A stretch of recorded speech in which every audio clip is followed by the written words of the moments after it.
নমস্কার। আজকের এই ভিডিওতে রঘু ডাকাতের এক্সক্লুসিভ আপডেট একটা উঠে এসেছে, সেই বিষয়টা আপনাদের সামনে শেয়ার করব। দেখো ২০২৫-এ রঘু ডাকাত একটা বড় বাজেটের কাজ আসতে চলেছে এবং এটার সাথে কিন্তু যুক্ত হতে চলেছে এসবিএফ।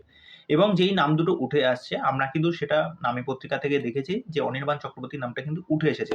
এখন দুজন নায়িকার নামও উঠে আসছে। একদিকে কিন্তু সোহিনী সরকার এবং আরেকদিকে কিন্তু ইদিকা পাল থাকতে চলেছে।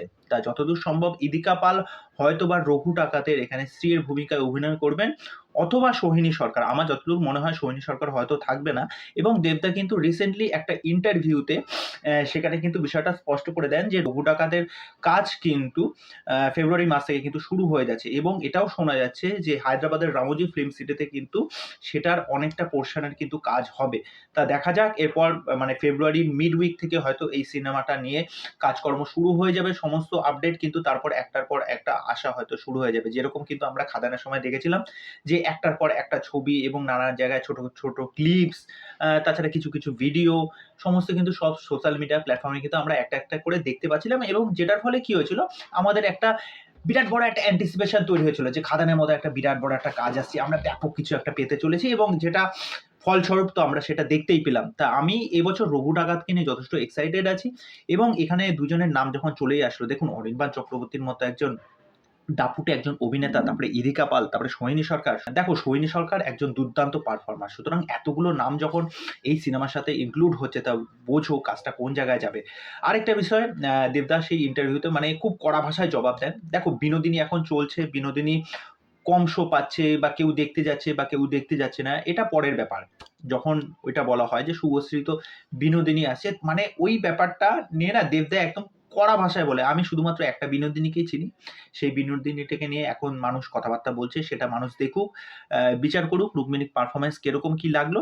তা ওই পোর্শনটা আমাকে খুব ভালো লেগেছে। মানে আমার ওই জায়গাটা না দেবদা এমন কড়াভাবে বলেছে, মানে এক প্রকার তুচ্ছ তাচ্ছিল্য করে দিচ্ছে, মানে তার ওই কথাটাকে গ্রাহ্যই করছে না। অ্যাকচুয়ালি এরকমই অ্যাটিটিউড রাখার দরকার। মানে কিছু কিছু থাকে না মানুষজন, মানে খুঁচিয়ে ওই জায়গাটা মানে আরো ঘা করার চেষ্টা করে নিজের পাবলিসিটির জন্য বা নিজের টিআরপির জন্য, নিজের চ্যানেলটা আরো কিভাবে গ্রো করবে এবং কিছু কিছু এমন কথা লিখবে থাম্বনেলের মধ্যে, হ্যাঁ দেবদা রেগে গিয়ে এই কথা বলেছে। মানে এইভাবে মানুষ তো অ্যাকচুয়ালি কি বিষয়টা পুরো দেখছে না বা ভিডিওর মধ্যে কি বক্তব্য রাখছে সেটা কিন্তু ভালো করে জানছেও না।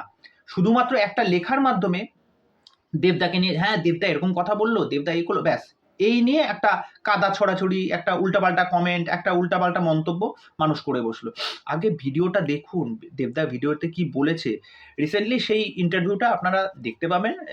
যতদূর মনে হয় সেই ইন্টারভিউটা অর্পিতা এরকম একটা চ্যানেল আছে, তা সেখানেই দেবদা এই কথাটা বলেন। মানে এমন সুন্দরভাবে ওই জায়গাটা ইগনোর করে দেন, আমার সেই জায়গাটা ভাল লেগেছে। ঠিক আছে? তা এই আপডেটটা এবং এই বিষয়টা নিয়ে আপনাদের কি মতামত সেটা অবশ্যই আমাকে কমেন্ট করে জানাবেন। তো চলুন আজকের ভিডিও এখানেই শেষ করছি। পরবর্তী ভিডিওতে আবার দেখা হচ্ছে। আর চ্যানেলে যারা নতুন এসেছেন একটু সাবস্ক্রাইব করে দিন, একটু সাপোর্ট করুন যাতে পরবর্তী কাজ করার ক্ষেত্রে একটু মোটিভেশন পাওয়া যায়। সাবস্ক্রাইব চাইছি, আপনাদের কাছে কোনো জমি জমা চাইছি না। তা যাই হোক, চলো, বাই।